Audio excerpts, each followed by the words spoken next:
kuarima caritana kieu ieu mudhof ila auliya ilah perjalanan nyalande ka wali nyanana ditukangeun diurus ku wali nyanana ngahidmat ngan encan datang maot engke di akhirat nyana al mulhaqu fil ma'al dihijikeun jeung para wali.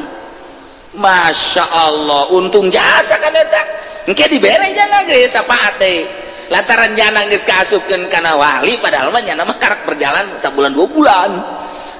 Aja paeh nyanana wali bae engke di ditu di akhiratna geus jana ge ulah ka surga tangan murid si aing murid aing mana cek geus uai ge kakarak cek heun wauh sia bae tuh tangan ku nyana wauh mana ieu tadi emang sia naon aing nyaho ieu ditanya paatan ja ugus sia salamatan teh tuh aya SK na ieu tuh di malaikat Malik tuh menang ka neraka ieu tuh aya ge malaikat Ridwan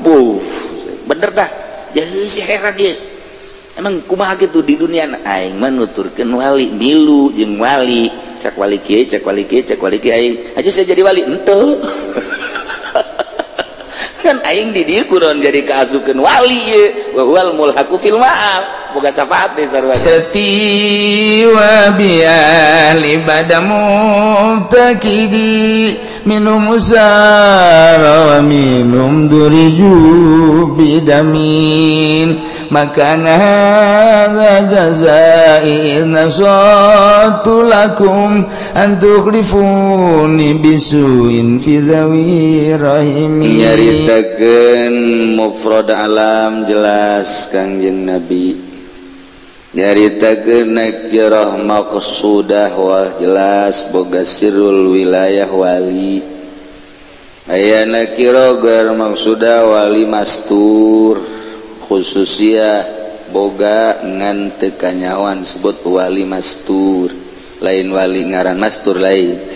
wali tersembunyi loba teh mastur wali hanya wali-wali deui bae nu nyaho. Nomor kaopatna wal mudhofu ila auliya illah anu disalandekeun ka para wali-wali Allah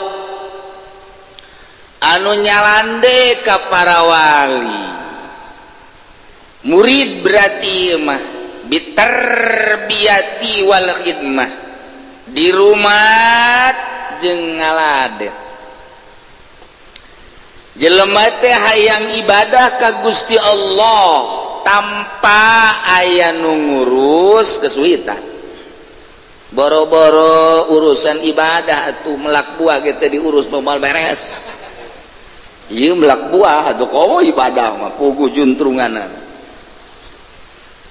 terjadilah guru mursyid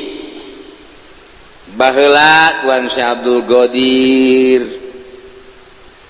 a'immatul arba'ah termasuk mazahibul arba'ah termasuk itu diurang ahli-ahli Allah nu belah dina pisan atuh Syekh Asnawi caringin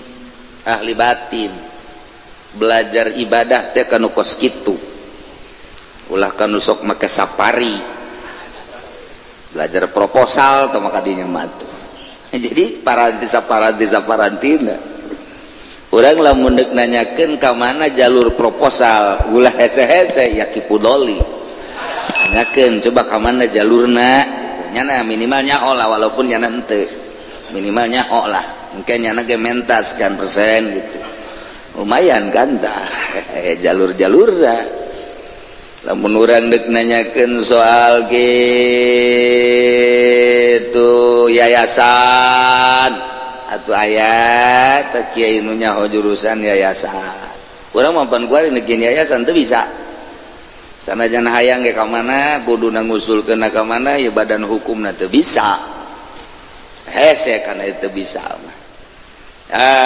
dek ngaji pikir yang nyaho ya coba patul muin kemana aya parantina yang ngaji alfiah aya parantina yang ngaji alat johar maknun mantek dan sejuetan aya parantina hayang ulah terak ditembak Cisoka aya ke Cisoka tang adaharan pelor Ayo tadi ayah hayang ayo mau irit pelet atuh ayah. Aduh. Aya saparanti. Peminatna loba teh nu karitu mah. Peminatna loba. Peminat pikih hampir mayoritas. Alat kitu kene. Lantaran atuh moal beres engke maca kitab pikihna teu dialatan. Bahkan naik warika qaidul fikih, naik asbah wa nadhair dan lain sebagainya, jamul jawame biasa diaraji loba tah mah peminatna nu kos kitu mah ambalaya loba. Balik ti wetan ngayakeun pasaran alfiah Johar Maknum mantek menerima murid baru dengan uang miftah. Waduh nyawa uang miftah geus ditonjolkeun. Iya nu rusak nak wari santri teh. Satu sisi kosu bener orang mun ngadenge model di wetan. Di mana di gitu petir ngaji jamul. Nah, berbandingkeun cenah jeung universitas anu padahal mah ieu mah ilmu hebat. Oh, aya ngabandingkeun kitu moal anggeus-anggeus.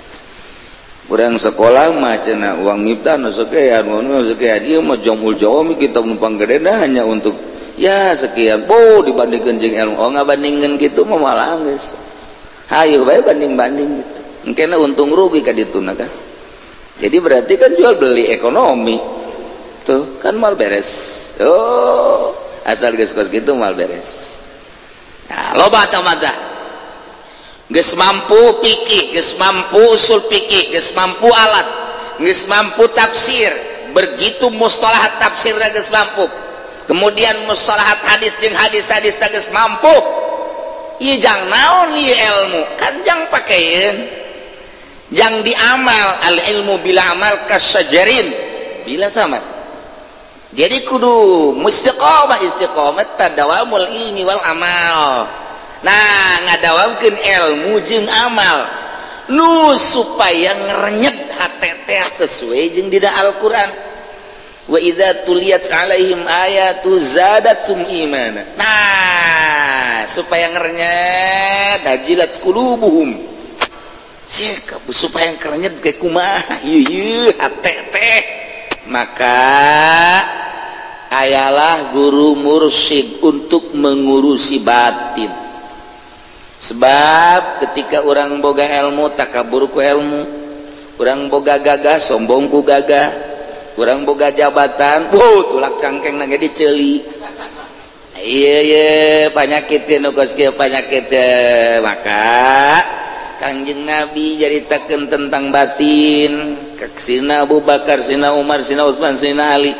Kemudian ke sina Huzaifah dan lain-lain sebagainya. Anu diberena sekian, dibere sekian, aya nu teu dibere ku Kangjeng Nabi teh. Nah, bagi bangsa Badawi nu kara itu biasa bae Kanjeng Nabi hanya sebatas zahir. Ngembanglah tidinya terus model Mu'adz. Aya kitun tuntunan sufi biriwayati Mu'adz.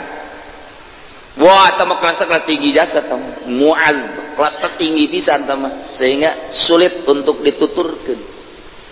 Metode Mu'adz sulit untuk kita hanya ucapan-ucapannya dicupliklah ku bangsa ulama-ulama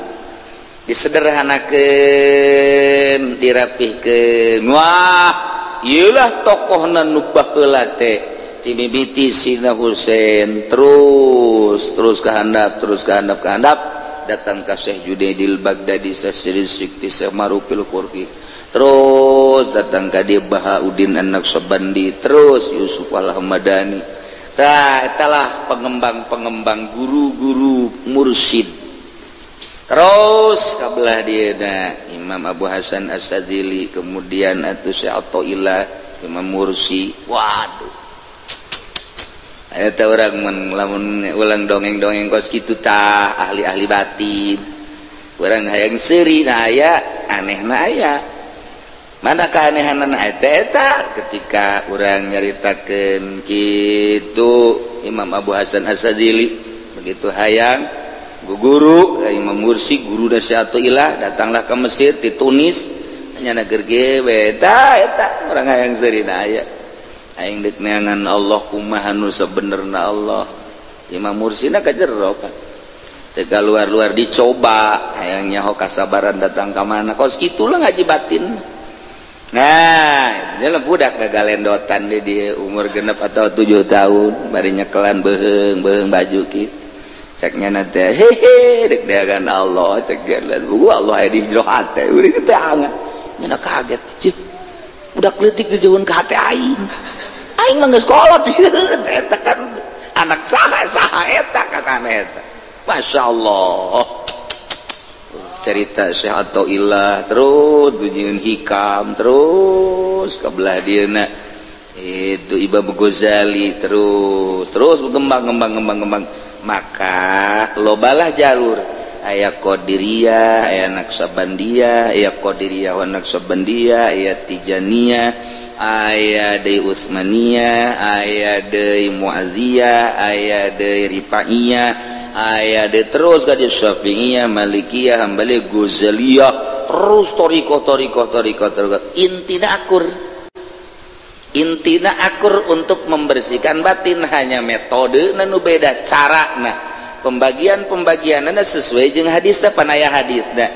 calikna aya hadisna silana aya hadisna kemudian pereumna aya hadisna aya mun jelas-jelaskeun geus kudu bae lanan ieu mah carita kemudian atuh aya hadis kangjeng Nabi nyaritakeun lelembutanana atuh aya dina Al-Qur'an aya dina hadisna rapih urang lamun ningali riwayat dina buku thariqah rapi amat ucapan kangjeng Nabi riwayatan kieu riwayatan oh bener tuh ieu keur carita guru batin teh supaya ka Allah bae hate teh per detik teh ka Allah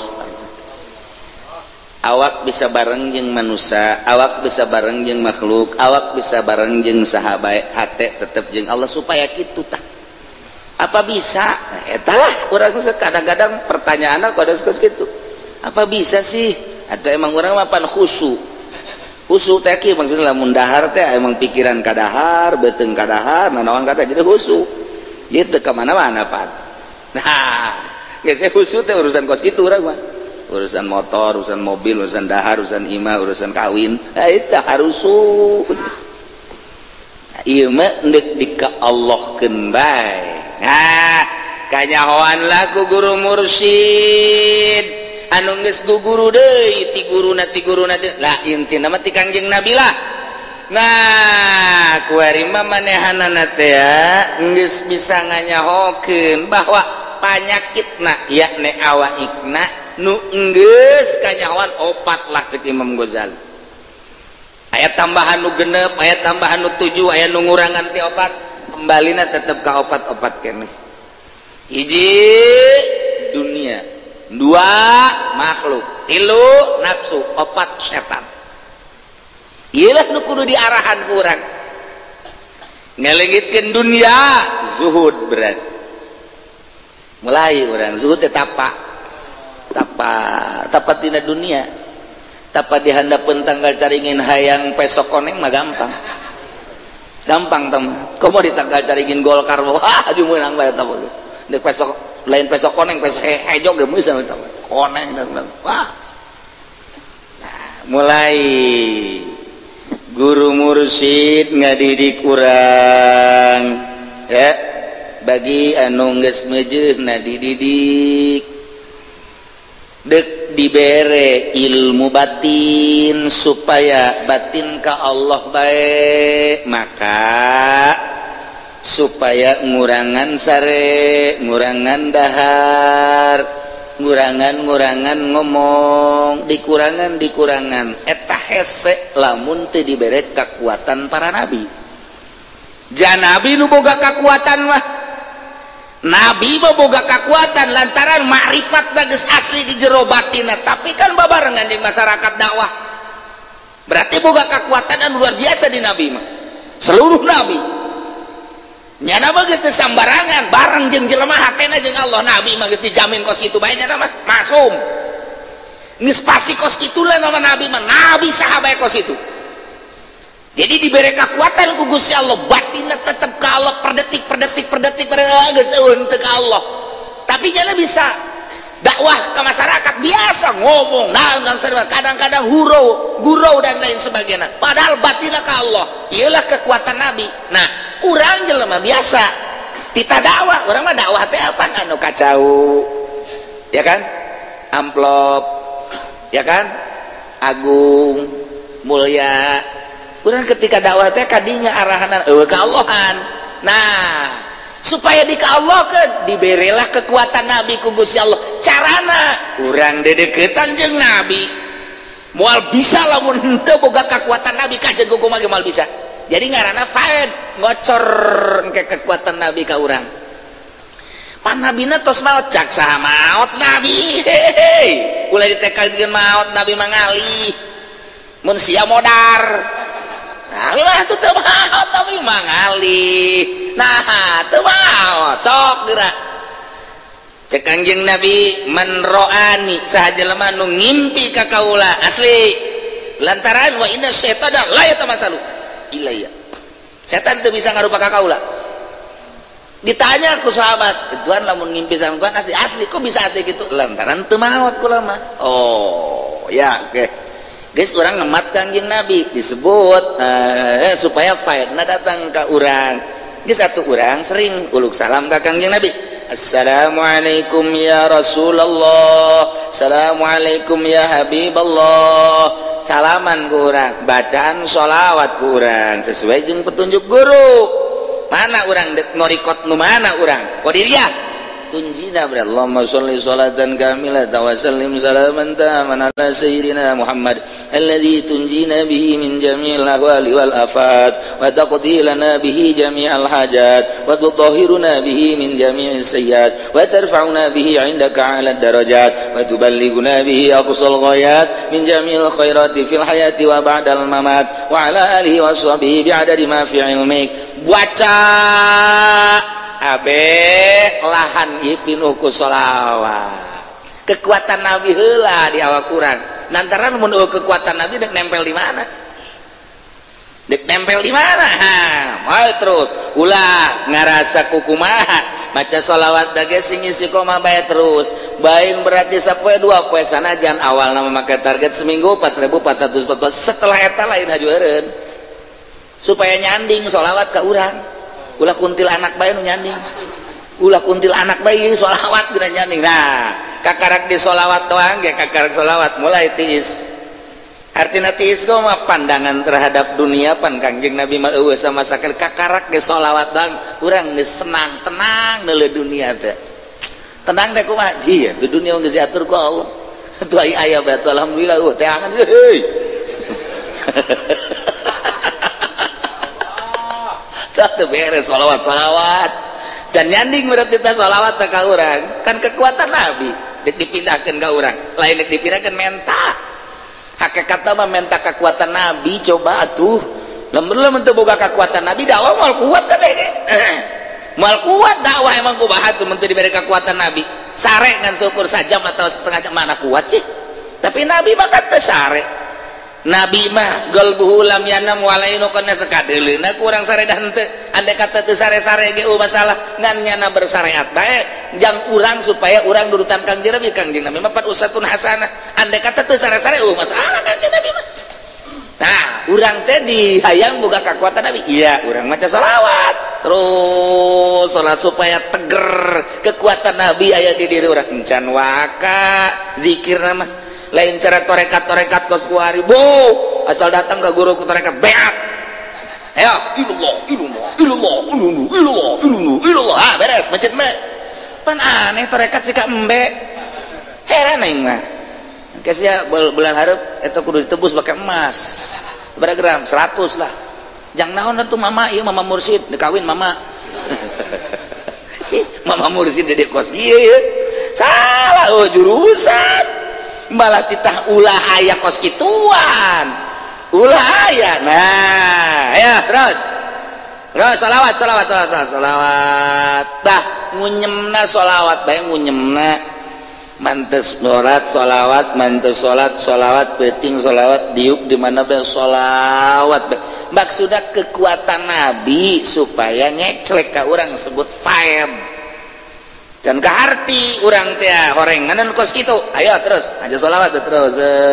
geus bagus lahan kanyahoan bakal laku guru jangan wayah di pelakang mah ini pas geus teu kudu di Garuda geus pas ye tanduran aing can di tanduran mah nya ge ulah waka lahanan ge loba teuing cai kocorkeun caina waduh ieu tatangkalan jaradi bener atuh petani ge nyahoeun petani geus bagus ieu mah wayah ieu ya aing can wayah henteu hayu sholawat lah terus beres kakak rakuari di beres zikir baca carana kieu lah karak tahap awal mulai tahap awal aja pada sholat sekian naik tahap kedua naik kuaring geus menguji ke latifah teh lelembutan diurus kurang lelembutan urung aya di awak kurang roh itu make lelembutan sebab roh teh lelembutan diasupkeun ka urang lamun rohan urang ngaranna bangke mun aya ngaranna insan jadi urang gerak urang teh kumaha roh uruslah roh ku urang lantaran nu ngagerakeun urang ayo guys mulai diurus nah engke aya tahapan-tahapanana aya 9 tahap aya nu nyieun 7 tahap tergantung kumaha thariqahna disebut makom kayak makom tahap ieu ke datang ka makom ieu tahap ieu ke datang ka makom ieu tahap ieu datang jadi bual keliru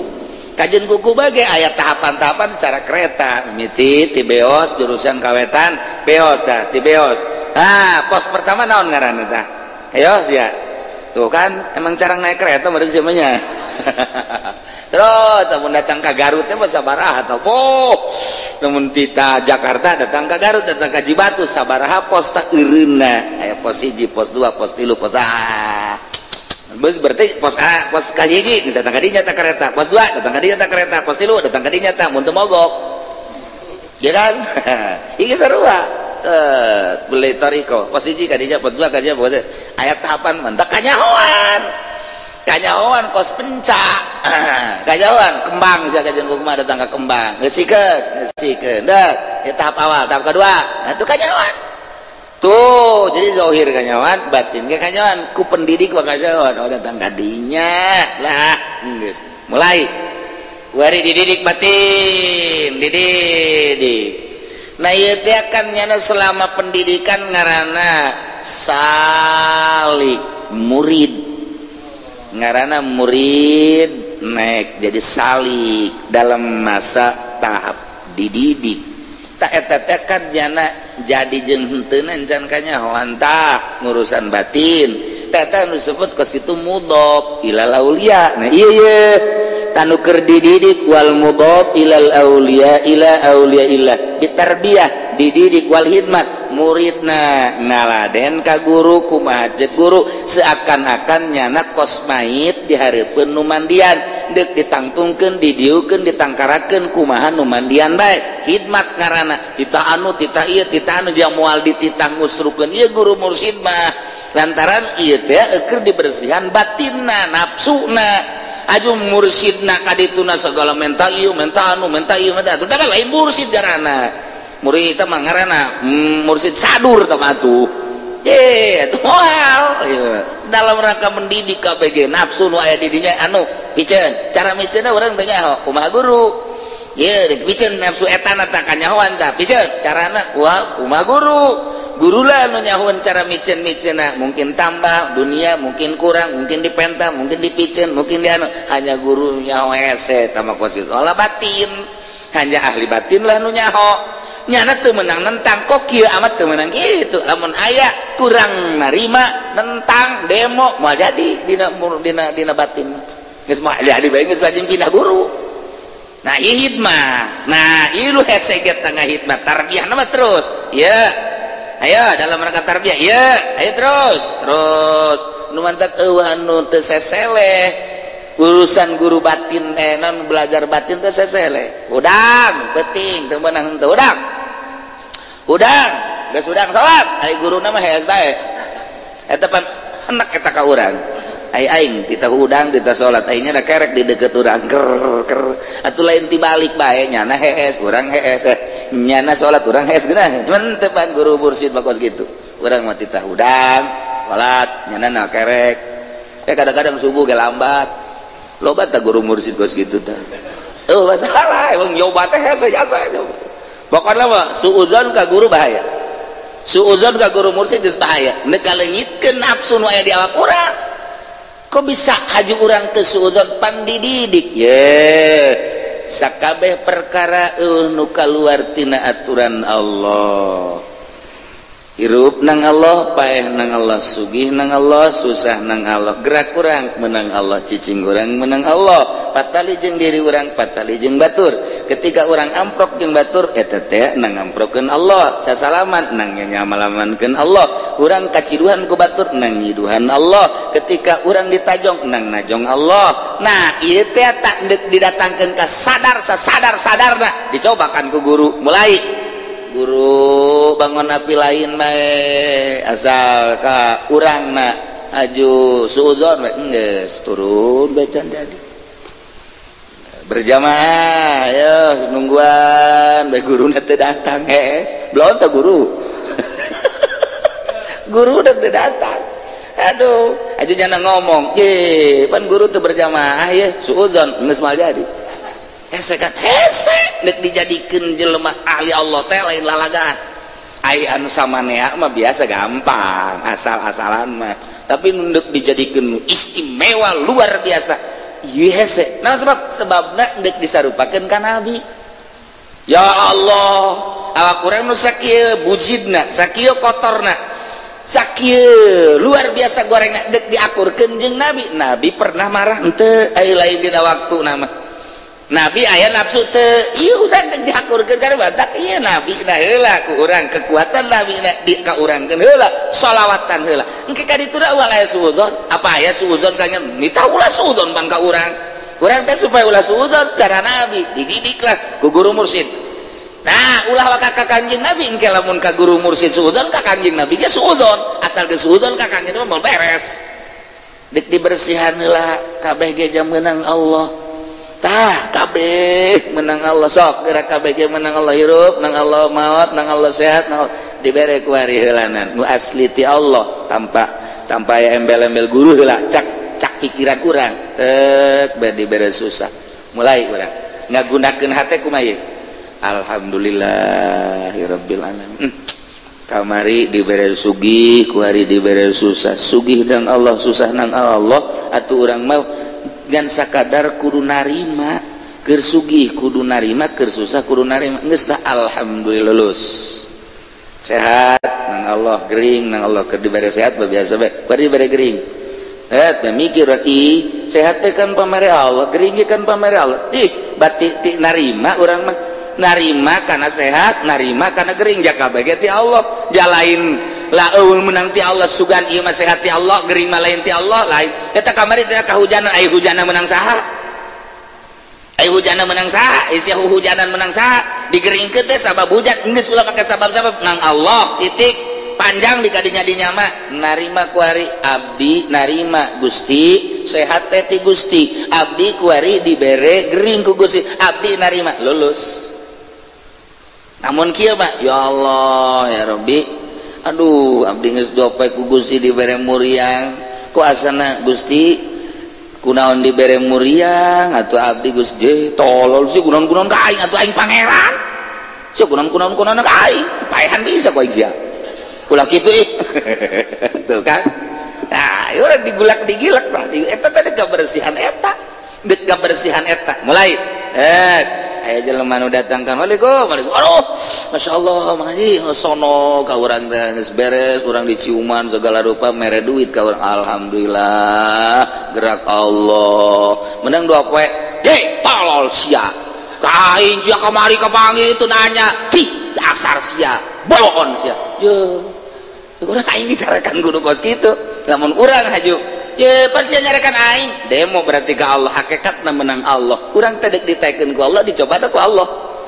memeh kos kitu teh kan ku guruna heula dicoba teh digulang gaper teh ku guru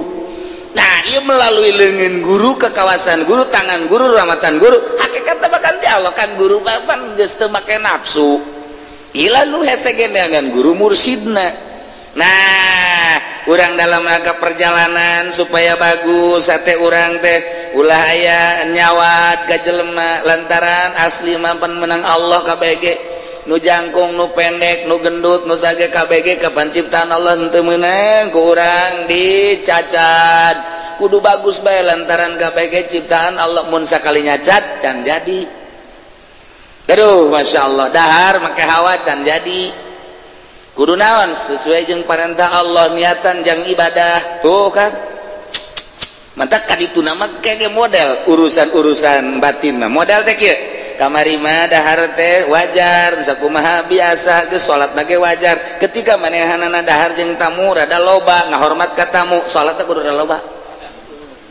doa ka Gusti Allah ya Rabbi alhamdulillah abdi dibere nikmat dahar ku Gusti mudah-mudahan abdi teh aya ngahormat ka tamu. Nah tina gede dahar abdi jeung babarengan jeung tamu nu biasa abdi tahajud 20 rakaat lantaran daharna abdi 2 piring abdi bade 40 rakaat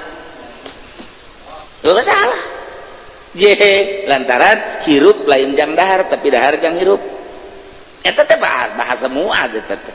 urang sing hade ulah hirup jang dahar ulah hirup jang nginum ulah hirup jang sare tapi dahar nginum sare jang awak jang ibadah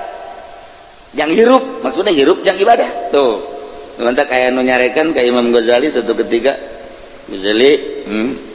beja namanya teh ngomong-ngomong ulah cinta dunia pan maneh mah cinta dunia aing mah pangcintana ka dunia tuh pan saya orang ngomong nyana di Minhajul Abidin iya ulah cinta dunia kira-kira bangsa di datanya mah ku muridna pan mama bangun cinta ka dunia saha nu teu cinta kula pangcintana terhadap dunia caknya aju kumaha eta teh ngaluruskeun omonganana atuh pan dina kitab mah beda henteu beda akur jeung dina kitab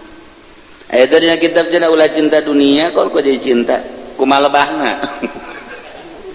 ese jeung Imam Ghazali mah maksudna kumaha lebahna kieu ari sia eta hirup menang saha menang Allah ai kuatna hirup eta kudu make naon dahar ai sia dahar cak sia dahar dunia ta lain dunia sanggeus da sia dahar eta bisa henteu dahar lamun henteu dagang henteu nu dagang nu tani nu mah tani dagang eta kos kitu cicing mete Imam Ghazali ya kan cinta dunia cenah cek tuan ulah saru cinta dunia mereka deui sia macam ka arti meureun sia hirup apa pae hirup cek cenah ai hirup sia eta bisa hirup teu mun ke dahar henteu ai dahar dunia teh lain dunia atuh teh sia mun bisa teu dahar tata menangan dunia lamun teu dagang henteu kudu dagang kan dagang atuh sia jangan hasilkeun duit jangan meuli beas jangan dahar ngan sanggeus sadahar awak kan jadi sehat hirup karena hirup da pakai ibadah aing cinta ka dunia ngan aing mah jangan hirupan awak aing sebab aing teh lamun henteu dahar cek Imam Ghazali leuleus mantak aing mah keur ngaji ge ngarokok dahar itu ngopi masalah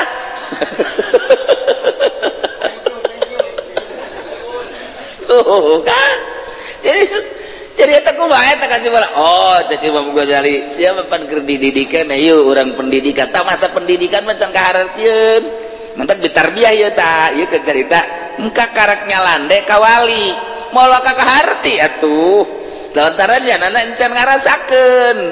ke geus boga rasa sanggeusna eueuh cinta dunia nu mana nu ulah dicinta jai dunia nu jang pake dahar urang jang hirup urang manu hirup urang teh jang pake ngabakti ka Gusti Allah atuh teh mah kudu mantak ulah kaget lamun deuleu kiai gembul daharna atuh emang watak bae eta beureun iya urusan batin kan jadi kan lain urusan nyaritakeun pake dahar tapi kan urusan batin ngan efekna engke efekna ka dahar ka nginum ka sare ngan ai encan dididik mah teu kaharti bae aja kan itu udah suudon beda cinta dunia hanya segala mobil segala PHS segala naon dia ya wali nukos kumah wali mah menurudin ya wali rudin wali si Nurudin lah maka tambal tepil untuk boga nanaon untuk boga sendal sebelah lain los ciuman ku sia teh kos kitu wali mah teangan tuh sia dipel bak loba kita ngerang ka loba ambalaya bujal ge kadeuleu wali meureun eta aja kudu kuat encan kaharti ku sia jadi rajana wali bapan Kangjeng Nabi ganteng gagah wali ka dieu sih itu non kadang-kadang si Abu Bakar Siddiq sugih Abdurrahman bin Auf pang sugih nah kapahan lain lalagaan Abdurrahman bin Auf sugih teh sugih jasa datang ka kunci na Abdurrahman bin Auf kapan 70 onta di bawah hei lain lalagaan sahabat sugih jasa kan anu dikubur anu dimakamkeun di Yordania lain lalagaan sugih anu cak Kangjeng Nabi sadirham ti Sidina Abu Bakar leuwih amis tibatan 1000 dinar 1000 dirham ti Muad bin Jabal kaget Muad bin Jabal kok gitu Tuhan kok gitu emang gua ai ieu mah sadirham ti Sidina Abu Bakar mah Abu Bakarna geus tersepeun kana dunia dibere sadirham teh amis ai teh ente mah 1000 dirham teu amis lantaran entena masih cinta dunia di haritapan Cek Abdurrahman bin Auf abdi jang naon sugih di akhirat kasaraka neraka mah ku abdi dek dibagi-bagikeun harta abdi Tuhan saksian ku Tuhan nya nama aja kos kitu bantah diomong ku Kangjeng Nabi wari malah mun sugih diomong ku urang nya kiai na bae hayang ayo ngaresek wari neangan kiai numbung hese deui harayang bae deui hese atuh tuh da batak ge asal disuuzon ngecilaka mal jadi hese nah iya orang ngabedakeun cinta dunia jeung nu henteu kan hese urang teh lantaran urang henteu berjalan di eta tapi lamun urang berjalan eta kanyahoan oh tersepeun bab anu nyana kos kitu oh tersepeun bab anu nyana terus oh nyaho saperjalanan aya henteu berjalan mah sarua nyana naik mobil urang naik mobil nyana make BHS urang make BHS nyana dahar urang mah babadog lebih gede malah mapan tuh jajan akur bae itu kurang giliran wayah tahajud akur wayah zikir akur kan tuh jadi jadi tuh bisa ngabedakan sebabnya nana henteu mudhof ila auliyaillah ketika nyana mudhof ila auliyaillah kudu babarengan hirup nyahong ke bakalna ketika eta embungeun nyana mah eta ketika eta embungeun nyaho ayana dunia datang numbungeun nyana nu daekeun nyana nu embung oh kara kaharti ai jauh mah moal nyaho ai jauh mah moal nyaho ya lantaran teu ditarbiyah eta teh merupakan bentuk tarbiyah nah kuari mah caritana kieu ieu mudhof ila auliyaillah perjalanan nyalande ka wali nyanana ditukangeun diurus ku wali nyanana ngahidmat ngan datang maut engke di akhirat nyana al mulhaqu fil ma'al dihijikeun jeung para wali Masya Allah untung jasa kan eta engke dibere nyana ge sapaat teh lantaran nyana geus kaasupkeun kana wali padahal mah nyana mah karek berjalan sabulan 2 bulan nah aja pae nyanana wali bae engke di ditu di akhirat mah geus nyana ge ulah ka surga tangan murid si aing murid aing mana cek geus puai ge kakarak cek heun wau sia bae tuh tangan ku nyana nu wau mana ieu tadi emang sia naon aing nyaho ieu ditanya paatan ja ugus ya salamatan teh tuh aya SK na ieu tuh di malaikat Malik tuh menang ka neraka ieu tuh aya ge malaikat Ridwan bener dah jadi si heran ieu emang kumaha gitu di dunia aing mah nuturkeun wali milu jeung wali cak wali kieu cak wali kieu cak wali kieu aing aja saya jadi wali henteu kan aing di dieu kudu jadi kaasukeun wali ieu wa huwal mulhaqu fil ma'al boga syafaat di sarwajana wallahu a'lam bishawab.